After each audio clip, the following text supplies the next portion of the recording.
Blake Lively has officially entered the courtroom drama scene, suing Justin Baldoni for emotional distress. This twist follows Baldoni's lawyer filing a lawsuit on behalf of him and 9 others against the New York Times. If you're lost in this legal maze, don't worry. We're going to look at all the messy details, wild theories floating around, and what people close to Blake and Ryan Reynolds are saying about all of this. On New Year's Eve, headlines broke that Baldoni was suing the New York Times over their coverage of Blake Lively's earlier complaint. Hours later, Lively escalated the issue by filing her own lawsuit, accusing Baldoni and others of causing her severe emotional distress, mental pain, and even financial losses. Filed in New York federal court, her complaint also targets Melissa Nathan, Jennifer Abel, and Wayfarer Studios, the company behind It Ends With Us. Coincidence? Hardly. Blake's legal team came out swinging. They told TMZ, "Today, Ms. Lively filed a federal complaint against Wayfarer Studios and others in New York. Previously, Ms. Lively submitted a report to the California Civil Rights Department addressing workplace harassment and retaliation.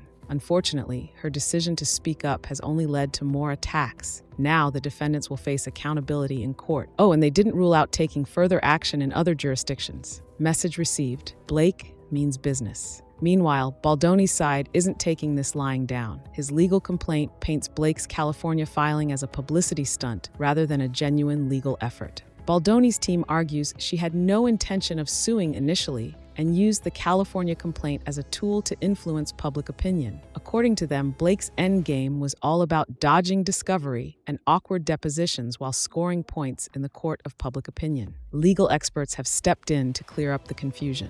California law requires a right to sue notice from the Civil Rights Department for employment-related lawsuits. Blake got her notice but skipped the department's formal investigation process, opting instead to take her battle to New York federal court. Why? That's anyone's guess, but it has everyone talking. Meanwhile, sources close to Blake and Ryan Reynolds are chiming in. One burning question: why didn't they attend the Golden Globes, especially with Ryan's Deadpool and Wolverine movie in the running?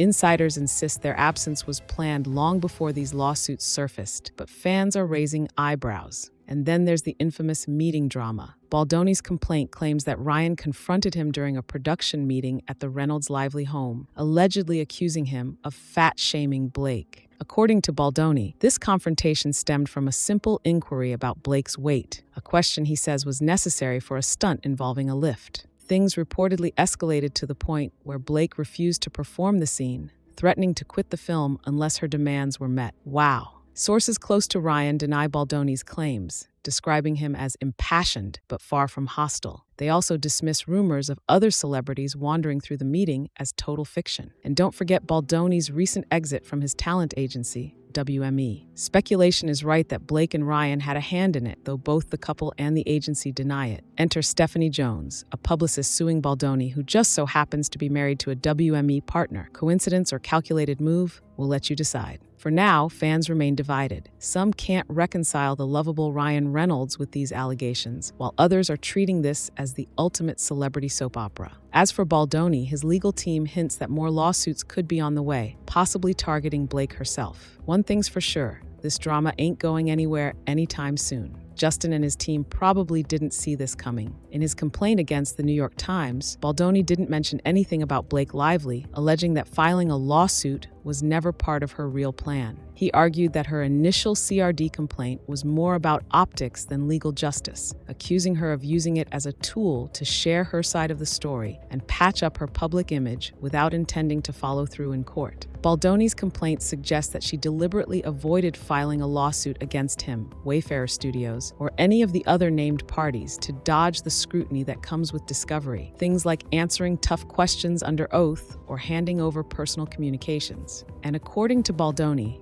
this wasn't some innocent oversight. First, he claims her administrative complaint was riddled with exaggerated claims and inaccuracies that could have led to its dismissal or even sanctions if it had gone to court. Second, he argues that actually pursuing legal action would have clashed with her real goal, orchestrating a media strategy to improve her public persona. Instead of diving into messy litigation, Lively requested a right-to-sue letter from the California Civil Rights Department. While such a letter is a standard procedural step, it avoids the need for pleadings, stays confidential unless leaked, as it was here, and most importantly, sidesteps discovery. Baldoni's team insists this move was never about justice, but about a shiny document that could lend legitimacy at the expense of her critics. If all of this feels like a legal maze, you're not alone. The internet is buzzing with confusion over what Blake filed, where she filed it, and how this all ties back to Justin's accusations. Even lawyers are jumping in online, trying to unravel this tangled web for everyone. Why did Blake Lively go the California Civil Rights Department, CRD, route with her complaint? Let's look at this like a California lawyer with a flowchart obsession. According to the complaint, as seen by the New York Times, Wayfarer Studios employed the cast members, making them subject to California's anti-discrimination laws. The CRD protects people from illegal discrimination in workplaces, housing, businesses, and state-funded programs. Step 1. File an intake form. You're not required to let the CRD fully investigate. Instead, you can skip straight to filing your own lawsuit. But in employment disputes like this one, you must first grab a right to sue notice from the CRD before heading to court. Here's the process. The intake form gets the ball rolling, followed by an interview with a CRD rep. They evaluate your claims and decide if the case qualifies for a formal investigation. If accepted, you'll sign an official complaint form, and the CRD dives into the nitty-gritty, assessing facts and legalities. They might attempt dispute resolution, but if things escalate, the CRD declares reasonable cause and prepares to take the matter to court themselves. Now the real drama, Justin Baldoni's complaint against the New York Times. Once that hit the public, responses came rolling in from Blake's legal team